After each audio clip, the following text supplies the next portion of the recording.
She was once the brightest light in a kingdom drowning in darkness, a delicate, golden-haired girl in layers of silk, painted and praised before she could even speak. But her beauty was not a blessing. It was a curse dressed in lace. Inside the cold stone walls of Vienna's Hofburg Palace, a queen lay dying in silence, alone, forgotten, and broken. The air was thick with the scent of sweat, blood, and something far worse, a slow, sour rot that no physician dared to name. Her skin, once porcelain smooth and praised across empires, was now pale as ash, her eyes sunken deep into hollows of pain. Her hair, once brushed 100 times by trembling maids, had thinned and fallen out in patches. Her body, a once glorified vessel of royal legacy, was now deformed, swollen, and hemorrhaging. She had lost more pregnancies than she had years of marriage. Each birth left her weaker. Each miscarriage pushed her closer to the grave. Margarita Teresa of Spain was only 21 years old. By now, she could no longer walk without help. She screamed at night from cramps and fevers that would not break. Her voice, once soft and sweet, was hoarse and cracked. Some claimed they saw her talking to shadows. Others swore she had begun to pray in strange tongues, begging saints to undo her blood.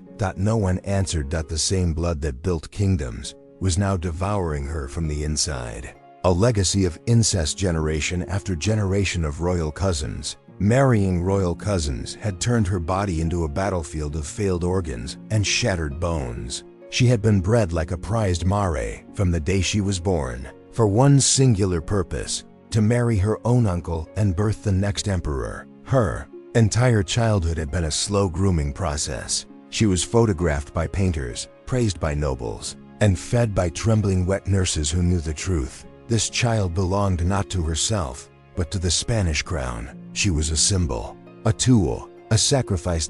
And now she lay dying, not with the dignity of a queen, but with the silent horror of a prisoner who never even saw the cage. Doctors came and went, bowing but doing nothing. They bled her, dosed her with mercury, wrapped her legs in leeches. One physician whispered that her womb had collapsed. Another warned the emperor that her mind had rotted with fever. But none of them dared speak the real diagnosis aloud. Her very bloodline was a poison, and she was its final, perfect victim. In her final days, she wept for her dolls, the same little figures she once played with as a child, made in her image, with golden hair and painted smiles, were now locked away in chambers she could no longer walk to. One maid claimed Margarita whispered to them in the dark. Another swore she heard her ask them what death felt like. When the end finally came, it was not quiet. She screamed loud, long, and bitter. Her voice echoed through the palace halls like a trapped animal. Some said she saw her mother in those final moments. Others claimed she begged her unborn children to forgive her. The truth? No one knows what she saw, but when her body was finally still, the silence was not peace, it was suffocating. Her husband, the emperor, wept, but not for her. He wept for the child she failed to give him. They dressed her in white lace, powdered her skin, placed roses in her hands. But beneath the silks and jewels, the corpse was unmistakable. She was not a queen, not anymore. She was a relic, a girl who had been raised to die young, raised for incest. And even in death, her story was not over, because her niece, another young girl, another royal doll, was already being prepared for the same fate. History does not mourn Margarita Teresa. It repeats her. In the golden heart of imperial Spain, a child was born, not just into wealth, not just into power, but into a dynasty that believed its blood was divine. On the morning of July 12, 1651, in the Alcazar of Madrid, a daughter arrived to King Philip IV and Mariana of Austria. Her name was Margarita Teresa, but her fate had already been written long before the first breath escaped her lips. She was not an ordinary royal child. She was born of uncle and niece, a union that blurred the lines between family and empire, love and obligation. The blood that flowed through her veins was the product of over 200 years of strategic inbreeding. This was no accident. It was policy. For the House of Habsburg, the throne was sacred, and the only thing holier than the crown was the blood that guarded it. Brothers married sisters, uncles married nieces, cousins married cousins. It was a dynasty obsessed with itself, convinced that mixing with outsiders would pollute their perfection. And in Margarita Teresa, they believed they had created the perfect heir. From the very beginning, she was a marvel of royal beauty. Her hair was soft and golden, her skin impossibly fair. Her cheeks were flushed like porcelain dolls, and her eyes, large, intelligent, curious, held a quiet, solemn wisdom. Even as a toddler, nobles whispered that she looked like a queen. She became the favorite child of King Philip IV. Her father, by then aging and burdened with war and death, saw in Margarita not just a daughter, but a second chance at glory. He ordered her to be painted again and again, most famously by the royal court painter Diego Velázquez, who immortalized her in a masterpiece now known to the world, Las Menin, Ace dot in the painting. She stands at the center, surrounded by attendants, dwarfs, animals, and light. She is radiant, untouched, the eye of the storm in a world built to orbit her. But beneath the layers of silk and the warm brushstrokes lies something else, something far more chilling. She is 5 years old, and already she has become a symbol, not a child. Her dresses were sewn in Vienna, laced with gold, embedded with jewels. She was trained to speak multiple languages, taught to curtsy like a woman twice her age, instructed to never run, never sweat, never raise her voice. Food was prepared by nobles. Dolls were carved to match her face. Even her laughter was managed, soft, sweet, and never too loud. Because Margarita Teresa was not being raised to live. She was being raised to marry, and her future husband was already chosen, Leopold I. Her uncle. The plan had existed before she could speak. She would be the Spanish rose that bloomed in Vienna, a marriage that would unite the Habsburg lines of Austria and Spain, and keep the family blood pure. Sacred union, they called it. Beneath the silk and solemn rituals, it was incest, pure and unrepentant. She was 3. It was too 6. To the court, it was a brilliant strategy. To history, it was a slow poison. To Margarita Teresa, it was simply her destiny. When she had no words to question. As she grew, so too did the legend around her. She was seen as a miracle of dynastic engineering, a girl who had inherited the best traits of both royal lines: Austrian intelligence, Spanish charm. Her tutors praised her wit. Her handmaids adored her gentleness. Her mother saw in her a copy of herself. Her father called her "my little empress." Letters from foreign ambassadors spoke of her angelic manner, her shining innocence, a divine beauty rarely found in one so young. None of them ever spoke of what she wanted, spoke of her value, her duty, her marriage, her womb. She was gifted a miniature throne at age 6, not a toy, a literal throne, carved from ivory and draped in velvet. She sat upon it during state receptions, waving slowly, carefully like a queen. Children around her were allowed to play. Margarita was allowed to perform. And through it all, she remained obedient, kind, gracious. She had to be. There was no other way to survive. By age 11, the preparations for her wedding had begun in full. Dressmakers stitched gowns for her new life in Austria. Priests coached her on Catholic ceremony. Diplomats exchanged vows for her in her absence. Because in the Habsburg world, body followed the signature, not the other way around.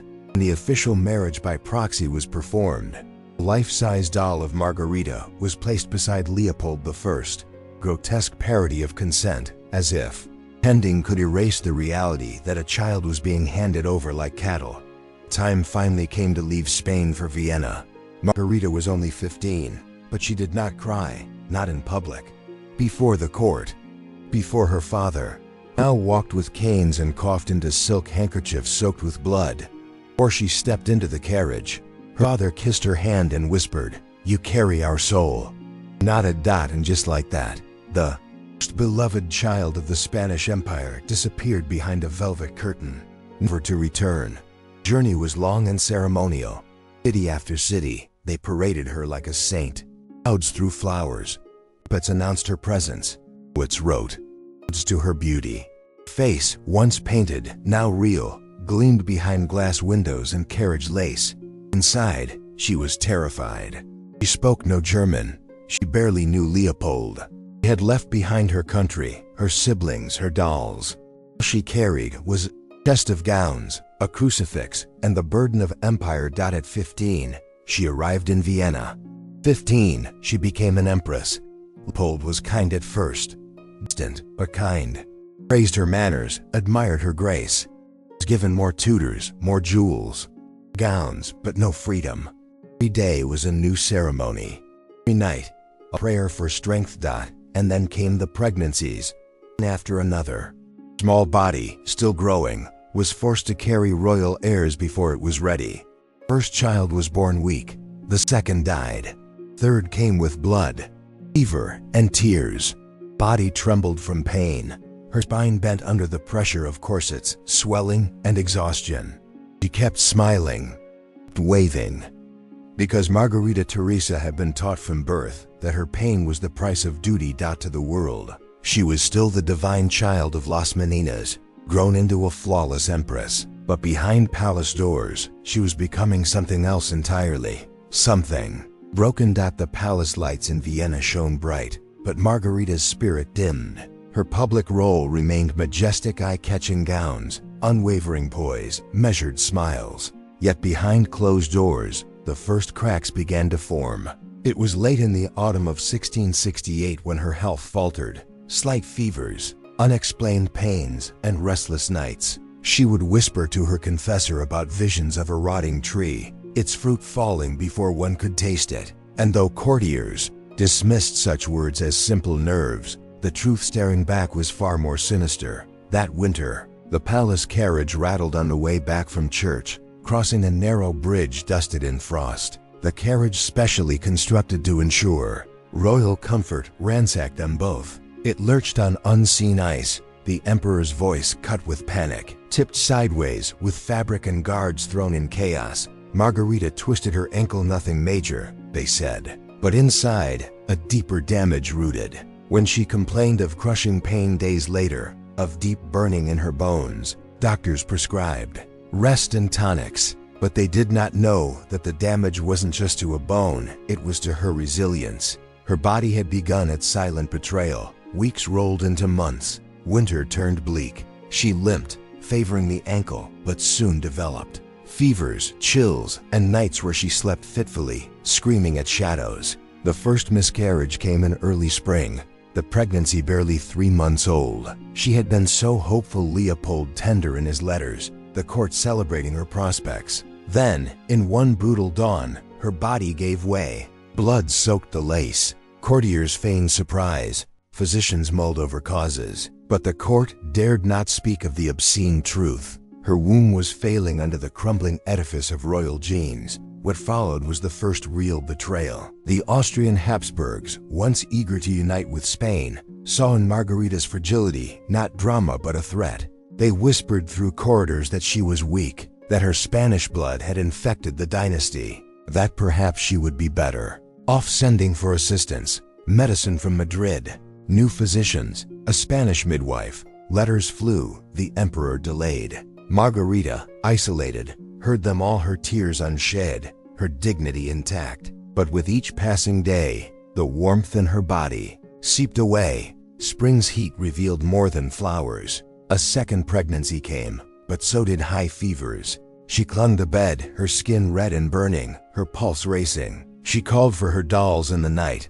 She begged for her mother. And then, under the gaslight in her windowed chamber, she wept openly. Guards said she refused to see her husband. She feared him. The same man she married in obedience now represented her greatest sorrow. By summer, she had lost more than a child. A fragment of her will lay shattered in the palace corridors. She sank into bloodlettings and harsh potions. She drank bitter teas, ingested powders promising relief. But she needed rest, and rest was a devil's word in an empire that measured time in ceremonies. In those moments of cure, doctors measured her pulse, praised her bravery. In those moments of performance, Margarita smiled. She practiced every day, the slight lift of a hand, the gentle incline of her head, the touch of lace to cheek. She was still the empress, but she was no longer a girl. That autumn, a cruel irony emerged. Margaret, the name whispered with reverence in Madrid, became a whisper of fear in Vienna.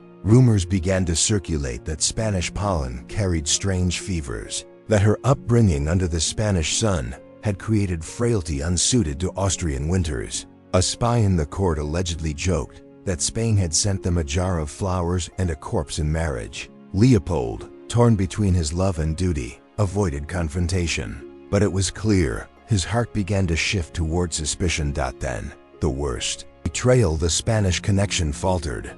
Letters from Madrid slowed. King Charles II of Spain urged Leopold to do something. Anything. Send for Spanish doctors. She received no letters from her father, who lay on his own sickbed, feverish and guilt-laden.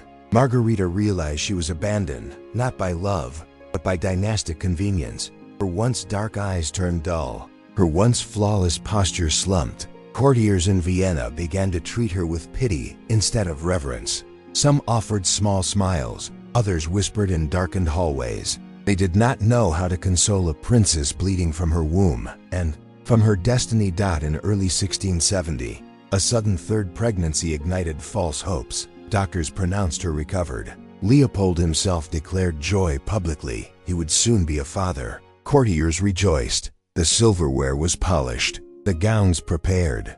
Gold accents on chamber doors glinted brighter in expectation. But hope fell through her hands again, quickly and cruelly. Another miscarriage. Blood pooled in chamber floors. She lay horrified at the violence of her own body. She refused prayers. She yelled at priests, "I am no witch." She demanded the physicians find a cure for her womb. No one could. Her royal purpose, the only reason she had been groomed to live, had been stolen. One failed pregnancy at a time. It was at this moment that Margarita saw, with sudden clarity, the cold machinery of royalty. The veneer began to crack. Behind every bowed head was judgment. Behind every curt smile was calculation. She understood that the empire cared more for an heir's cry than for her suffering silence. She was meant to produce sons. That had been her only directive since infancy. Her body succumbed, but her mind remained proud. She began to refuse doctors. She demanded silence in her chambers. She no longer wished to be seen. Courtiers spoke of her with hushed voices. "She is ill, broken." Leopold visited less, did not avoid her, but his presence felt like a tether, reminding her of her obligations, of what she had failed to deliver. Turning point came in late 1670, when she was 19. At Christmas, the royal family gathered, but Margarita stayed in her room. She refused to partake in dinner. She refused to attend the midnight mass. She wouldn't say farewell to her nieces, or to her husband's second wife. These were the children she had perhaps hoped to carry. They were not hers. She felt replaced, overshadowed, discarded. At night she prayed in secret languages. She scribbled letters in Spanish, prayers, farewells, confessions of guilt. She tore them up. She wept for what her body had not given her: children, lineage, purpose. She cursed her bloodline again and again, out loud, until she fell asleep. When Christmas dawn broke, she would not rise for it. Leopoldo was beside her bed as dawn crept through the curtains. He summoned the court physician, who declared her temporarily indisposed. But he knew what they all knew. Margarita, the golden marvel of empire, was unraveling. For the next months, her health worsened. Ankle never healed properly. She developed recurrent fevers and bouts of flu that went on for weeks. She lost weight. Skin sagged. Voice grew quieter. Her eyes, when they caught the reflection of court mirrors, burned with a fever of another kind. Rage at being a puppet, fury at having no control. No one who saw her at this point could ignore the shift. She seemed no longer a queen, but a damaged thing, fragile and untouchable. In the grand ballroom, her carriage stopped at the foot of the stairs.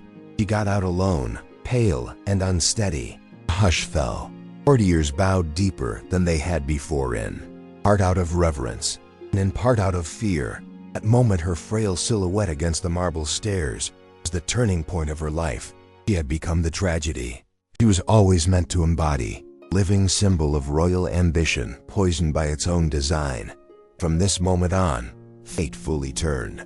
Years that followed were a descent into a living nightmare. Margarita Teresa was no longer a queen, captive of her own collapsing flesh. The candles in her chambers flickered on walls stained with feverish sweat.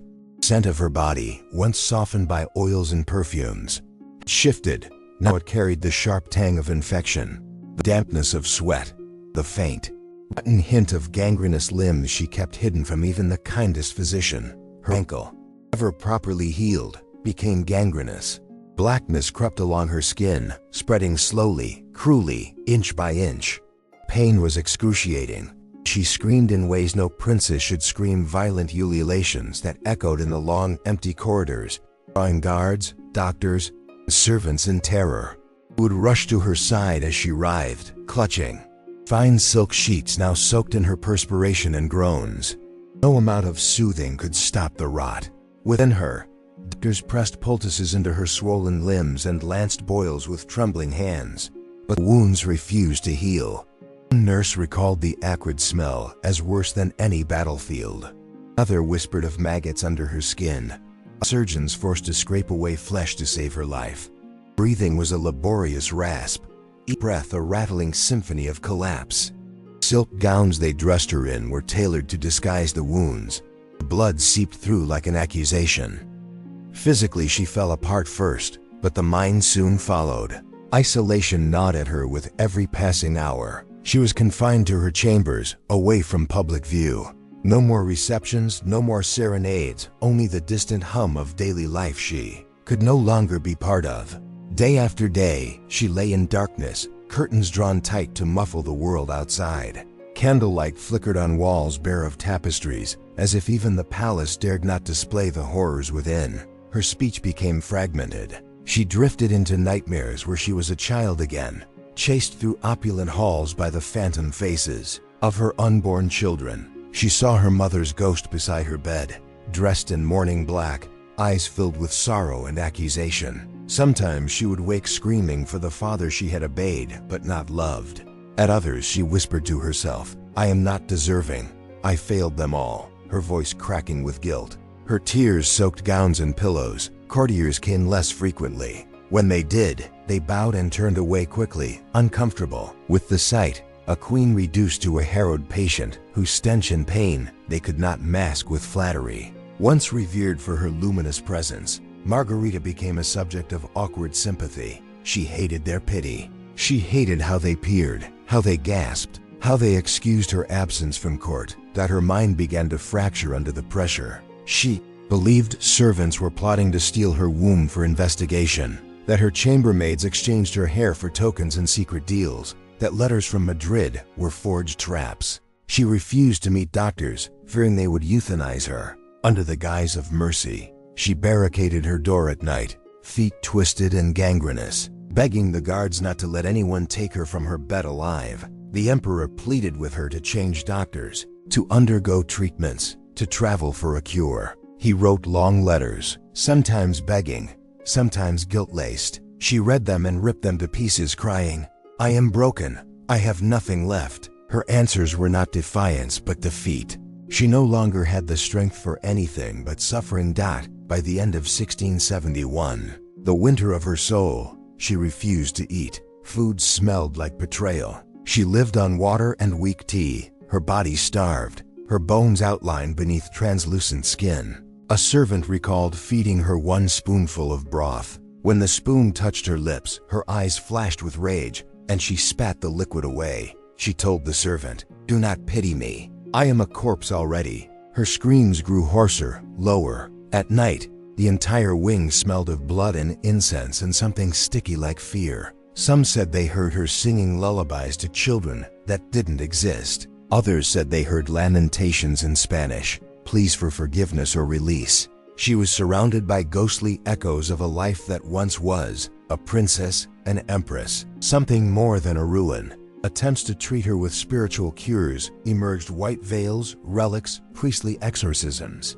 She accepted none. She snarled at clerics who prayed over her. "You come to me with blessings, I am cursed." She cursed her body, her fate, her dynasty, and even God. Her rebellion was not igniting. It was a slow crumble, her faith in everything eroding like her flesh. The medical staff became afraid. A particularly compassionate doctor petitioned for a truce, pleaded that she be allowed fresh air, a change of scenery. But the emperor refused. He worried that she might die in public view, and the scandal would destroy the dynasty. So she stayed locked, decaying in silence, a secret kept from the world. Her final months of emptiness and ruin were marked by hallucinations and fever dreams. She spoke of corridors filled with her infant cries. She saw brides from Spain dancing at her window. She pressed her ear to the door, begging to hear a child's laughter. At times she thought she smelled her own coffin, fresh pine shavings, cold wood,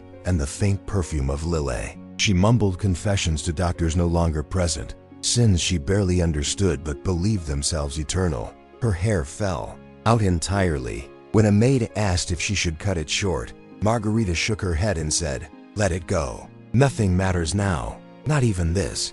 Her fingernails curled like talons, splitting the velvet beneath them. Her appetite for prayers had vanished. Each evening, she lay flat-eyed, staring into the darkness, waiting for extinction. It was as if, in her collapse, she had become the ultimate mirror, reflecting the limits of power, the hypocrisy of dynastic pride, the horror of molding a child's life to the will of empire. She was not dying because she was cursed, because she was constructed to fail.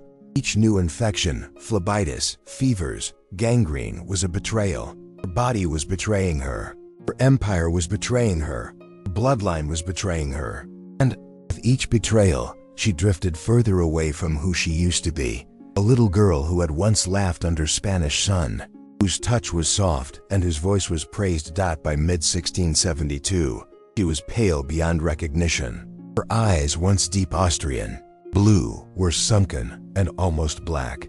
When a court painter was allowed to sketch her for posterity, his tremor was visible in every stroke. He hesitated at her face, then at her dress. He would later say he had never seen so much of a person in ruin. And beyond her chambers, the empire adjusted. Vienna moved on without the empress. Celebrations happened in her absence. Marriages advanced. Alliances shifted. Her decline was inconvenient, her suffering ignored. Only the hush of the corridors, the knock of the guards, and the distant prayers at chapel windows reminded anyone she existed. Within those walls, the horror was absolute. The young woman who had once embodied dynastic hope lay in decay, a victim not only of disease but of design.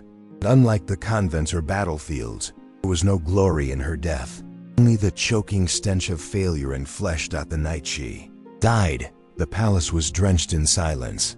Margarita Teresa's final breaths echoed like distant bells in the empty chambers, each exhale a fragile surrender to death. A single candle flickered beside her bed, only witness to her passing. Her pale hand, once so full of life and royal purpose, lay motionless on the satin sheets. The rotting ankle, the fevered face, the long decay all culminated in a hush that felt holy and horrifically eternal. When dawn's first light crept through heavy curtains, a guard opened the door. He found the corpse seated against pillows, her eyes half open, as if she might have been listening to the last vestiges of her sorrow.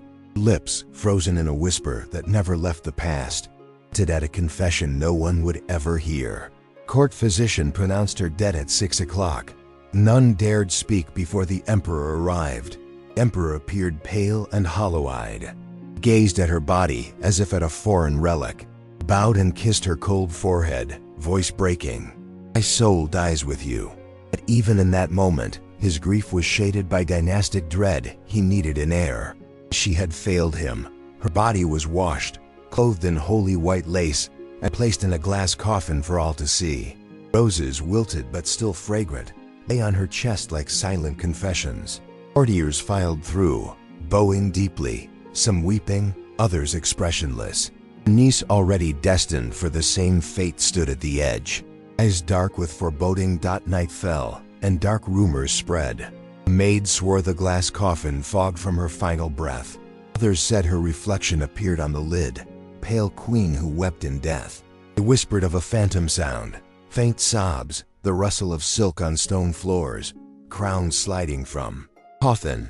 Some claimed they heard distant lullabies echoing in the corridors, lullabies for children never born. In the courtyard, dogs gathered by her bier, licked the glass as if seeking warmth, eyes reflecting her face hungry, scent only death had left behind. Scene struck many as cruel irony, royal animals mourning what the empire had abandoned. In the days after her death, the court busied itself with protocol, funeral ceremonies, prayers, mourning periods. Behind closed doors, conversation turned cold and transactional. Ministers spoke of alliances, of marriages of heirs. Margarita Teresa was already becoming a footnote. Her memory recast in service of statecraft. Body was transported back to Spain, carried in solemn procession through silent streets. Candles flickered in cathedrals, bells tolled. People murmured darker truths. Death was not an end, but a stage, the final act of a tragedy written by ambition and blood. In Madrid, her casket was interred in the royal crypt. Ancient stone walls awaited her remains. There she lay with velvet gloves on her hands and pearls at her throat, symbols of regality, even in death. Chroniclers wrote of her angelic repose. The whispers spoke of wasted innocence, shattered flesh, a fruit of incest rotting on the vine. In time, the younger niece emerged, another princess destined for a similar union. Repetition revealed the cruel irony of dynastic obsession. Margarita's death did not stop the cycle, it fed it. It was as if the empire believed the next child could succeed where she failed, erasing her horror with fresh hope. Visions followed the court. Some claimed Margarita appeared in Viennese dreams, a pale figure clad in black velvet, beckoning to the living, her eyes empty, hollow, commanding them to remember. Others said that on her anniversary, roses would inexplicably bloom where her coffin rested, flowers symbols of beauty and decay sprouting from stone. Her legacy mutated. Historians praised her beauty, her sacrifice, her acceptance of duty. Biographers likened her to a martyr, but the truth persisted beneath their words.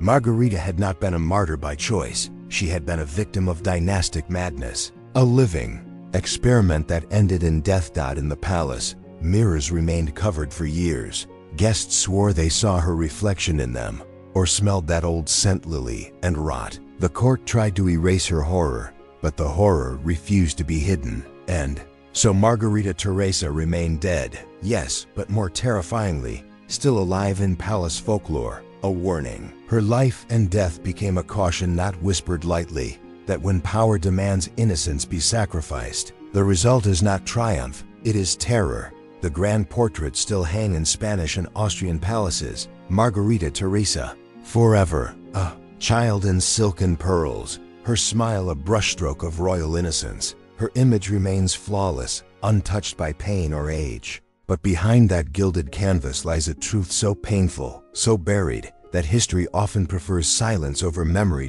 She was not just a princess, she was a plan, a womb, a political pawn in a dying empire's desperate gamble. Her life was not shaped by dreams, but by bloodlines. She did not choose her fate, it was written for her before she could speak. And yet, we remember her as royalty. We call her empress. We hang her face in museums, not realizing we are admiring a sacrifice, not a success. As historian Nancy Mitford once wrote, the Habsburgs were a family that married itself to death, and in Margarita Teresa, that curse found its most delicate and devastating vessel. Her genes were too intertwined. Her childhood was too short, her body too frail for the burdens of empire. She did everything asked of her. She smiled for Velázquez's brush. She bowed to her destiny. She bore the children, married the uncle, wore the crown. But in the end, it was not enough, not for the empire, not for legacy, not even for God.